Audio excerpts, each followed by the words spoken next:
The Book of Ruth. It's a brilliant work of theological art, and it invites us to reflect on the question of how God is involved in the day-to-day joys and hardships of our lives. There are three main characters in the book: Naomi the widow, Ruth the Moabite, and Boaz the Israelite farmer. And their story is told in 4 chapters that are beautifully designed. Let's just dive in and see how this all unfolds. Chapter 1 opens with this line, "In the days when the judges ruled," and it reminds us of the very dark and difficult days from the book of Judges. And here we meet an Israelite family in Bethlehem, struggling to survive through a famine. And so in search of food, they move on to the land of Moab, Israel's ancient enemy. And there the father of the family dies, and the sons marry 2 Moabite women, Ruth and Orpah. And then the sons, they die too. And so they leave only Naomi and these new daughters-in-law. And so Naomi, she has no reason to stay anymore. And so she tells her new daughters-in-law that she's moving back home. And Naomi, she knows that the life of an unmarried foreign widow in Israel is going to be very hard. And so she compels the women to stay behind. Orpah agrees, but Ruth does not. She shows remarkable loyalty to Naomi, and she says, "Wherever you go, I'm going to go. Your people will become my people, and your God will become my God." And so the two of them return to Israel together. And the chapter concludes with Naomi changing her name to Mara, which means bitter in Hebrew, and she laments her tragic fate. Chapter 2 begins with Naomi and Ruth discussing where they're going to find food. And it just so happens to be the beginning of the barley harvest. And so Ruth goes out to look for food, and it just so happens that she ends up picking grain in the field of a man named Boaz, who just so happens to be Naomi's relative.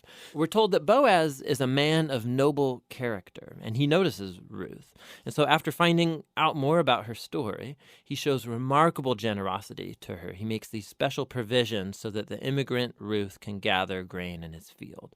And in doing so, Boaz is actually obeying an explicit command of the Torah to show generosity to the immigrant and the poor. Boaz is so impressed by Ruth's loyalty to Naomi. He prays for her that God will reward her for her boldness. So Ruth comes home that day, and Naomi finds out that she met Boaz, and she is thrilled. She says Boaz is their family redeemer. Now, this family redeemer thing, this was a cultural practice in Israel where if a man in the family died and he left behind a wife or children or land, it was the family redeemer's responsibility to marry that widow, to take up the land and protect that family. So Naomi, she begins to hope that perhaps there might still be a future for her family. Chapter 3 begins with Naomi and Ruth making a plan to get Boaz to notice their situation. So Ruth is going to stop wearing clothes of a grieving widow, and she's going to show signs that she's available to be married. And so Ruth goes to meet Boaz on the farm that night. And as she approaches, Boaz wakes up and he's totally startled. And Ruth makes her intentions very clear. She asks if Boaz will redeem Naomi's family and marry her. Boaz is once again amazed by Ruth's loyalty to Naomi and her family, and he calls Ruth a woman of noble character. It's the same term used to describe the woman of Proverbs 31. So Boaz tells Ruth to wait until the next day, and he will redeem both Ruth and Naomi legally before the town elders. And so the chapter ends with Ruth returning to Naomi, and they marvel together at all of these recent events. In chapter 4, it all comes together. It turns out, at the last minute, Boaz discovers there is a family member who's closer to Naomi than he is, and he's actually eligible before him to redeem the family. But at the last second, this family member finds out that he's going to have to marry Ruth, the Moabite, and so he declines. But Boaz, remember, he knows Ruth's true character, and so he acquires the family property of Naomi, and he marries Ruth. And so just at the beginning, how Ruth was loyal to Naomi's family, so now Boaz is loyal to Naomi's family as well. The story concludes with a reversal of all of the tragedies from chapter 1. So the death of the husband and the sons is reversed as Ruth is married again and gives birth to a new son, granting joy to Naomi.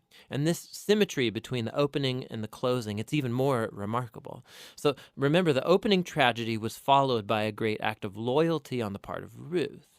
And that is now matched by Boaz's act of loyalty that leads to the family's final restoration. And this symmetry, it highlights the design of the internal chapters as well. So each of the chapters begins with Naomi and Ruth making a plan for their future, and that's followed by a providential meeting between Ruth and Boaz, and each chapter concludes with Naomi and Ruth rejoicing at what's taken place. This story is beautifully designed, and that design actually connects with a really interesting feature of the story, and that's how little God is mentioned.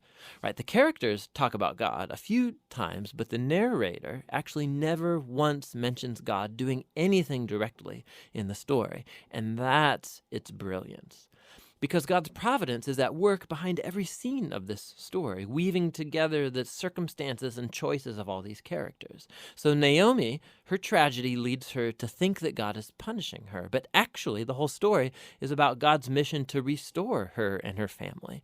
And he's doing so through Ruth, through her boldness and loyalty, which brings healing to Naomi's life, but not without Boaz, who's a no-nonsense farmer who's full of generosity and loyalty. And so God uses his integrity combined with Ruth's boldness to save Naomi and her family. And so this story brilliantly explores the interplay of God's purposes and will with human decision and will. God weaves together the faithful obedience of his people to bring about his redemptive purposes in the world. And that leads to the real end of the story. The book of Ruth concludes with a genealogy, showing how Boaz and Ruth's son, Oved, was the grandfather of King David, from whom came the lineage of the Messiah. And so all of a sudden, these seemingly mundane, ordinary events in this story are woven into God's grand story of redemption for the whole world.